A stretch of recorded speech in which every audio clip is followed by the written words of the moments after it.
Cravings ka rin ba sa pritong leeg ng manok katulad ni Janela in Japan? Kaya naman napaluto na din kami. Pero this time, walang sayang dito, pritong leeg na kain pati buto. Oo, walang tapon. Yan. Ganito to. Una ay hugasang mabuti ang mga leeg ng manok, siguraduhin malinis at walang dulas ito. Tulad nito, oh. Pagkatapos ay ilagay sa pressure cooker, lagyan ng sibuyas, bawang, asin, paminta, at daon ng laurel. Lagyan ng tubig at siguraduhin lang hanggang leeg lang ng manok ang tubig para hindi sila malunod. Takpan ng pressure cooker. Kapag nagsimula na itong mag-whistle, hinaan ng kalan at simulan magbilang ng 1 oras at kalahati. After 1 hour and a half ay patayin ang kalan at hintayin mawala ang pressure cooker bago ito buksan. At ayan na, pagkalipas ng ilang minuto, hanguin ito isa-isa at ilagay sa tubig na may yelo. Ingatan mabuti dahil napakalambot nito. I-ready naman natin ang ating mga coating tulad ng harina, cornstarch, asin, paminta, garlic powder, onion powder at paprika. Haluin ito mabuti hanggang sa magsama-sama sila together. Kapag mainit na ang matika, ikot na isa-isa ang leeg ng manok. Make sure lang na malagyan lahat ng parte ng manok tsaka ito prituhin. At kapag golden brown na ay hanguin na ito. At ayan na, luto na ang crispy chicken neck na kain pati buto. At yan, matitikman na natin itong luto ni Dali ng crispy chicken neck na pwede mo nang kainin pati buto. Ayan. Ang lalaki nito, no? Ito lahat 2 kilo yata ito, no? Yan, ganyan, no? Yan, syempre kasama natin, meron yan tayong sasawsawan dito na ayan, no? Sili na may pipino, sibuyas, may konting bawang yata. Tapos, syempre, ang Mang Tommy. At syempre, wag natin kalimutang uminom ng Grain Smart Rice Coffee, ang kapeng gawa sa brown rice. Yan. So, ang brown rice ay low in calorie at mataas sa high fiber. Mataas na high fiber pa. So, mas matagal yung busog natin kapag ito uminom tayo nito. Kagaya ko, isa akong mukbanger. Minsan once a day lang ako kumain, kaya malaki ang tulong sa akin ng Grain Smart Rice Coffee. Mas tumatagal yung busog ko. Kaya minsan kinabukasan na kasi ako kumakain, kaya malaki ang tulong ito. So sa gabi, pwede siyang kapihin kasi nga decaffeinated siya, makatutulog ka. At kung hindi ka mahilig kumain ng gulay, pero mahilig kang magkape, the best to kasi may okralin, may moringa, yan, siksik sa natural na vitamin at ito pa, FDA approved yan at approved din ng mga nutritionist yan. Kaya kung ano yung nakita nyo dito, paniguradong narito yan. So sa mga gustong bumili nito, black apps, blue apps, at saka orange apps lang. O kaya mag-message kayo sa page ko, naka-auto-reply na yan. So syempre, bago tayo kumain, pray muna tayo. Salamat po sa mga biyaya ito. Pakibasbasan po sa pangalan po ni Jesus. Amen. At yan, syempre, ang una natin titikman, wala namang ibang pagkain dito, kundi ang crispy chicken neck. Tikman natin.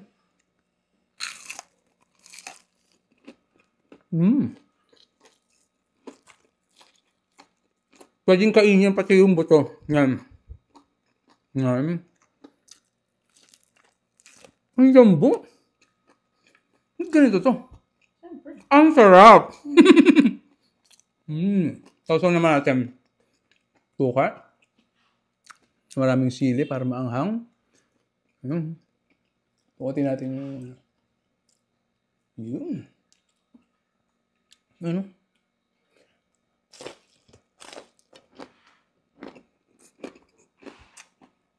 Konting lamya.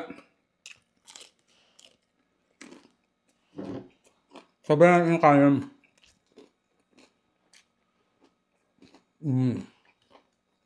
Yup. Isa lang Tommy.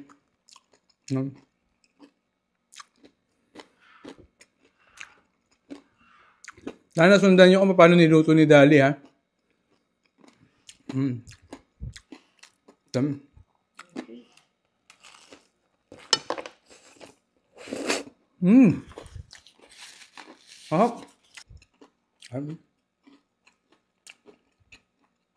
Pwede kainin pati ano, tinik ko buto.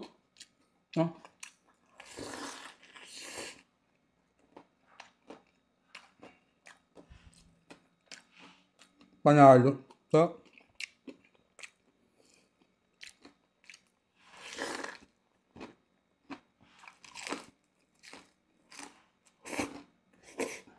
siyempre, Grain Smart Rice Coffee. Bango. Aming roasted siya. Roasted na bigas. Very creamy. Very yummy. Yeah. So, sa mga nakasunod, sana nasundan nyo. Tama ba yun? Then, Ang lambot. Yan. Kaya, sarap ito. Maraming pipino. Yan.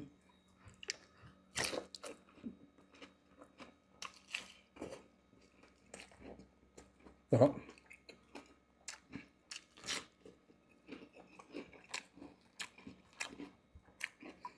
Pwede ito pang pulutan, sakutan. Yan.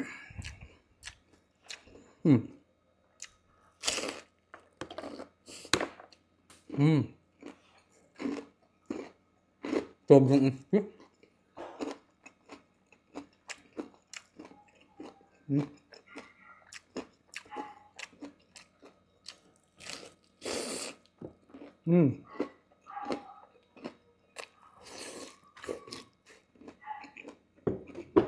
Lahat ng kain. Wow.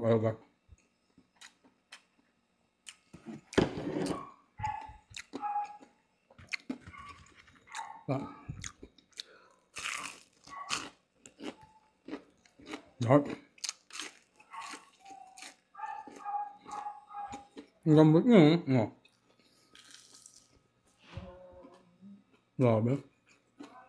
Dudurog. Naprito pa yun. Sarap.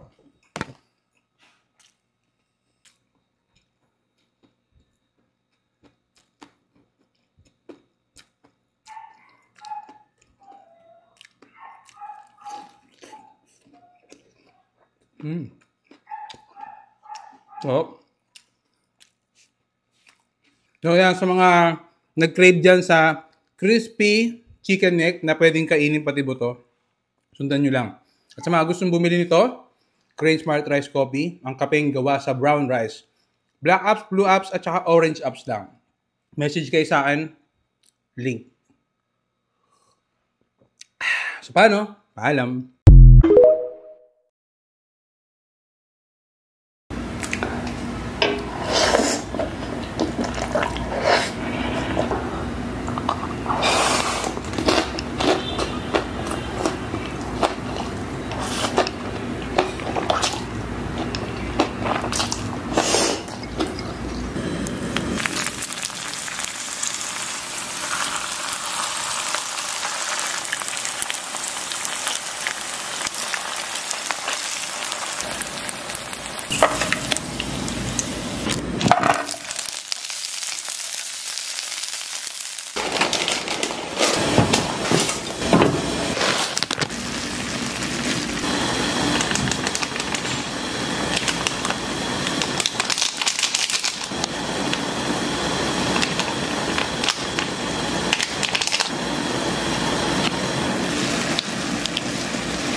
Kahit shisha, manghang pa rin.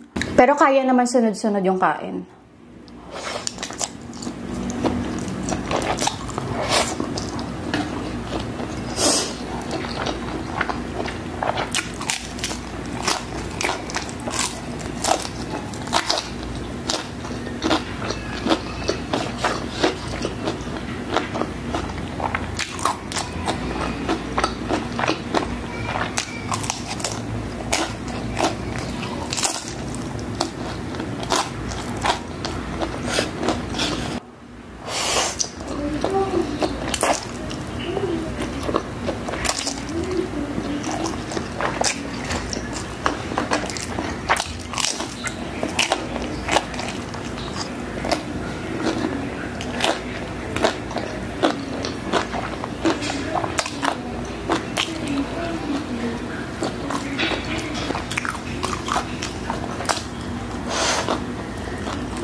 Ganahan lugar ka na.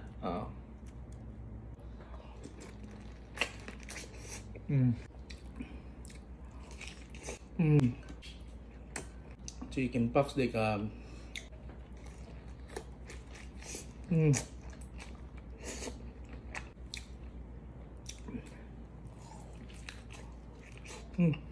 Sa mga nagkakaon o kuandera, sa mga kumakain ng KFC dyan, alam nyo to.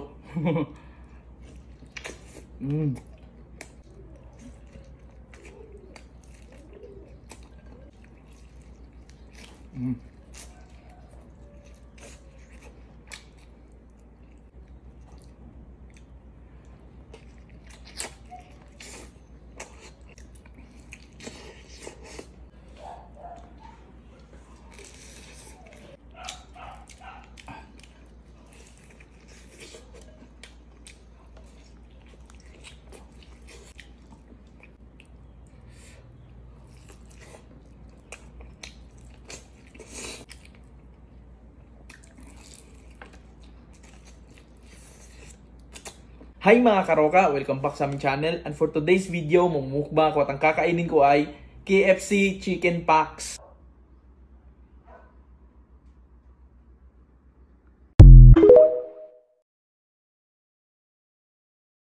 O eto, 10 balot na may 10 sili.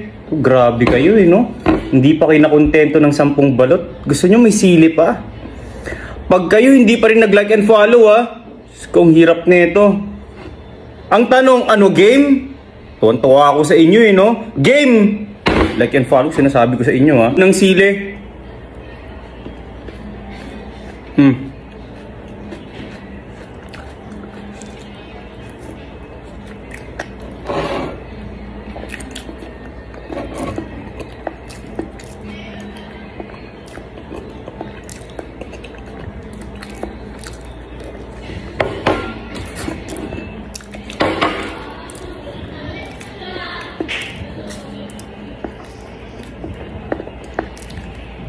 Bato na yan ha.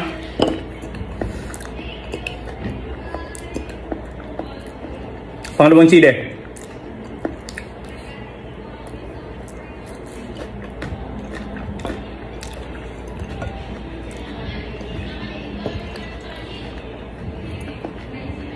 Umiinit na dito ah.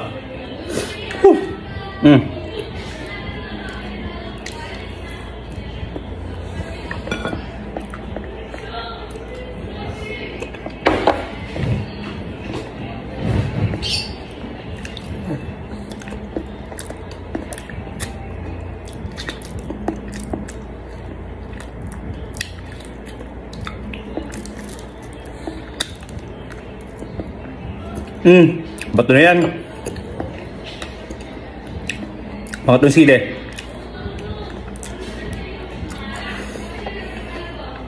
Init dito ah. Kapatay ba yung aircon?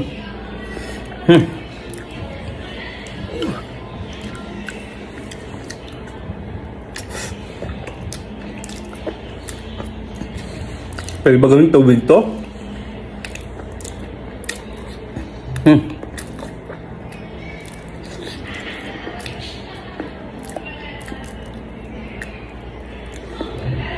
Bato na ah.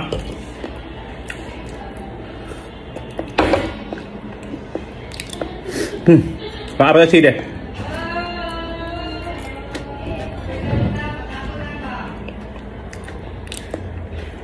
Sabihin nyo na mo, walang sisiw.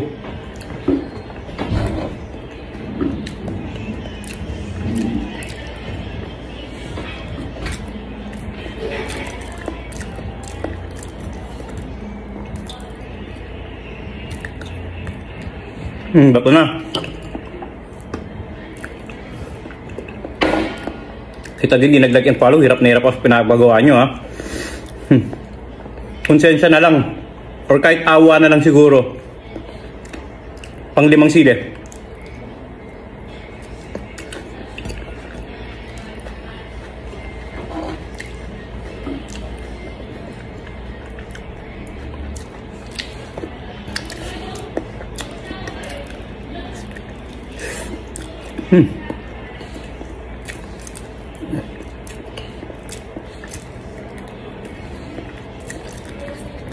Bato na yan ha.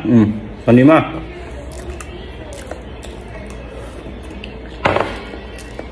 Halfway through. Gitna na tayo. 5 sili tsaka 5 balt na lang.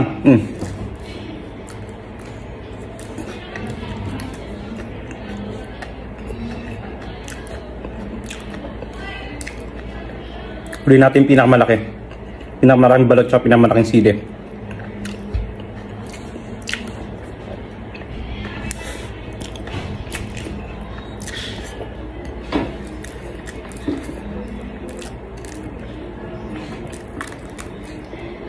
Bato.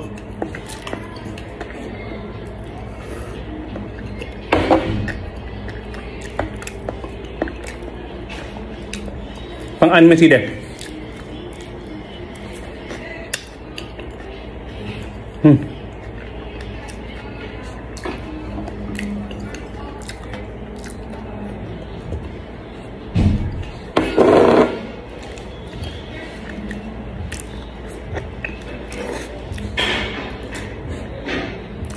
Tapos itong video ha, hindi ganun kadali itong pinapagawa sa akin. Konsensya na lang.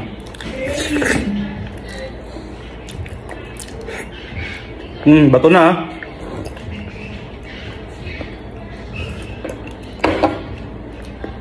Hindi nag-follow, konsensya naman kayo. Pang-8.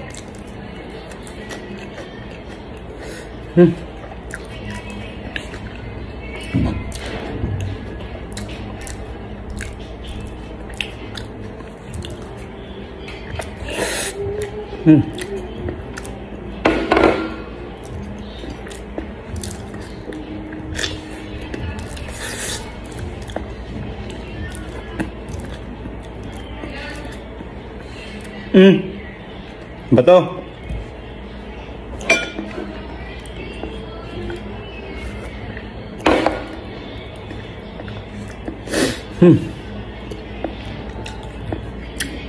Pang 9 sili.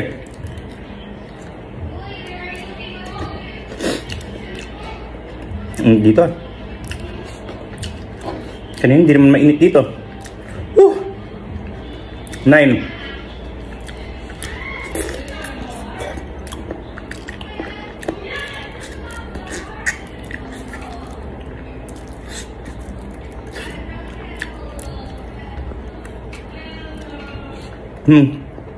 Pang-siyam.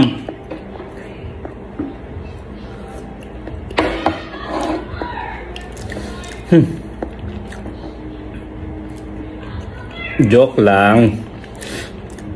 Pang-10.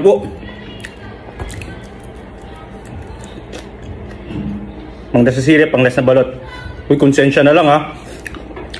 Pag di kayo nag-follow, konsensya na lang talaga.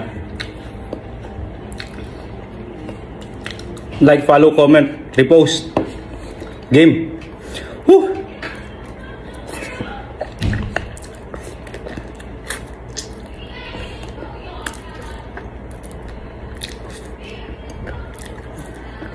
Bato na yan, ha? Sayang. Like and follow.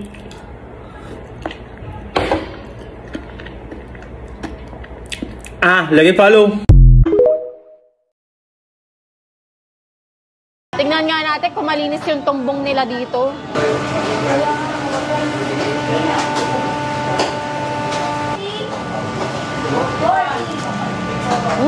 Nasa Taguig ako ngayon at dito may mga higanteng lamang loob tulad ng isaw, dugo at kung ano-ano pa, kaya tara, kain na tayo. Malulula ka talaga sa dami ng mga higanteng lamang loob nila dito. Kaya sa mga may hilig sa mga street food katulad ko at kung ayaw nyong mabitin dahil dito sa Urua located at Manalili Street, Taguig, hindi ka talaga mabibitin dahil ang isang stick nila malaki talaga. At halos lahat na ng street food mayroon dito tulad ng tumbong, dugo, chicken feet, ulo ng manok, isaw ng manok, chicken tail, tenga ng baboy, atay, pati pork barbecue, chicharon bulaklak, hotdog, chicken barbecue, pork liempo, at inihaw na pusit at isda meron din. Start po kami ng pagtitinda ng barbecue since 2003. Nag-umpisa lang po siya sa maliit na lamesa hanggang sa unti-unti po siyang lumaki na dagdagan, nagkaroon ng ibang variety ng pagkain. Year 2003 po, summer that time, nag-umpisa kami magtinda ng barbecue.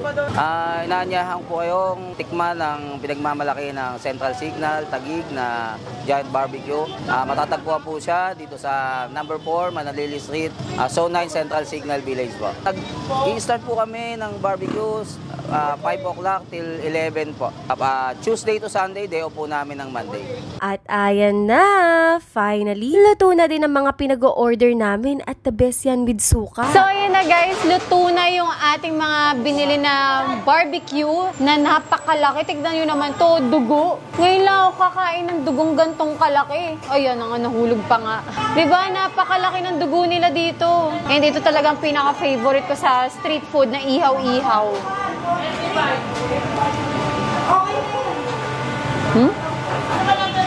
Grabe. Siyempre, masarap yan isaw-saw sa suka. Number 40. Number 40. Grabe. Nakaubos ka lang ng isang stick ng dugo. Busog ka na. Isaw ng manok. Sausaw natin sa suka.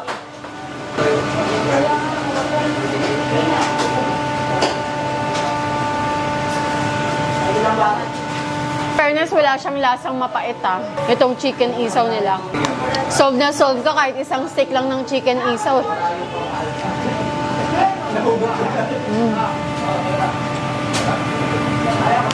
Sarap din ang suka nila, manamis na miss, tapos maanghang. Ayan. Tumbong guys, ito pala yung tumbong. Kasi pag bumibili ako ng ganito, yung grilled na isaw, pag nasa ihawan, ang tawag ko dito, isaw ng baboy, yung bilog. Yung pala, ito pala yung tumbong na tawag. Kasi sanay ako kumain ng tumbong kapag sabaw, suka. Tingnan nga natin kung malinis yung tumbong nila dito. Ayun. Ang lambot ng tumbong nila dito. Mabango? Mabango. Walang amoy yung tumbong. Kasi mostly pag hindi mo nalinis ang tumbong, medyo may pagkamapanghi ang tumbong Pero ito, nalinis nila talaga. Kaya wala kang maamoy na mabaho or mapanghe. Tsaka ang lambot, hindi siya yung parang bubblegum pag ginuya mo. Ibang tumbong kasi na nakakain ko, pag ginuya mo, ibang luto, naging bubblegum na. Ito hindi. Okay din yung tumbong nila dito. Napapadami na ako ng kain for today's video, kaya kailangan ko ng backup. Ayan, si Nina. Ayan, follow nyo guys, si Nina. Yan, Nina Peña. Kakain siya ng tenga, ng baboy. Ang dami yun na kasi namin nakain. Kumain na kami ng siomay, kumain na kami ng lechon baboy. Meron din sila dito ang pork barbecue. Yung pork barbecue. Ano ba ito? Nahilo na ako.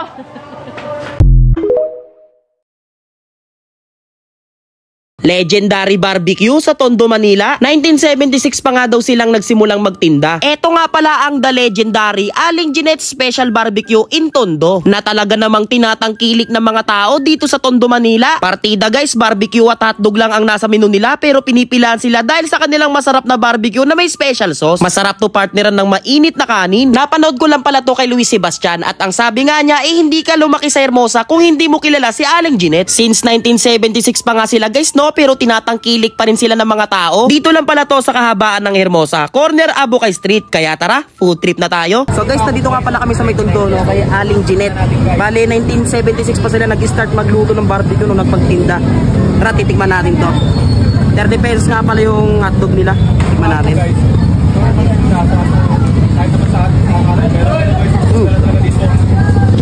Nagpapasarap yung sauce. Sarap. Sarap ng sauce sila.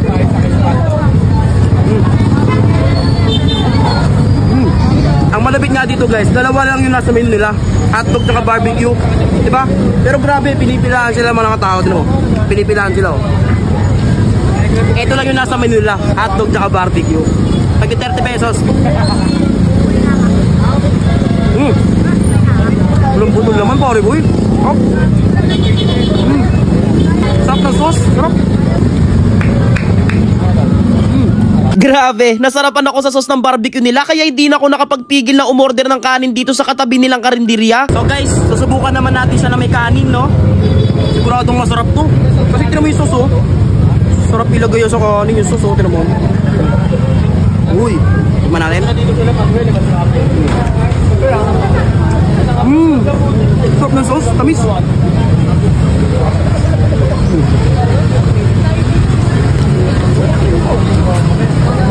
Oh?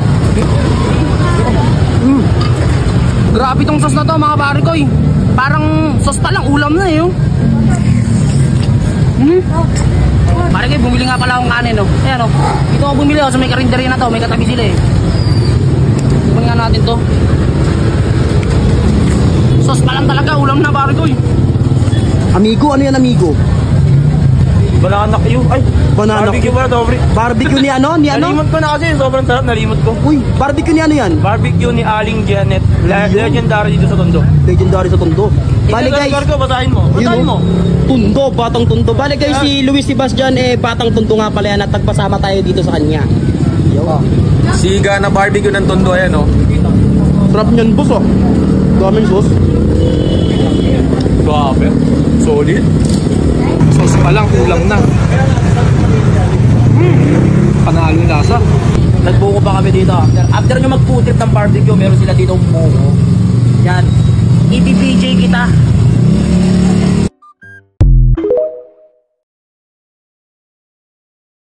Guys, ang sarap nitong pusit, guys. Pwede na pala ka dito mag-order sa TikTok. So, ayan. Meron tayong suka. Maglalagay tayo ng suka onte. Ayan. Tingnan mo yung pusit nila, guys. Ang sarap, B. Sambuanga to. Yung pusit nila dito sa yellow basket.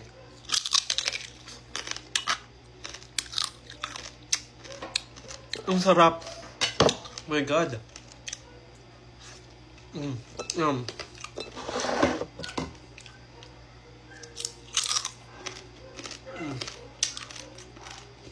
Ang sarap. Iba talaga yung pusit, no? Ang pasarap ng pusit.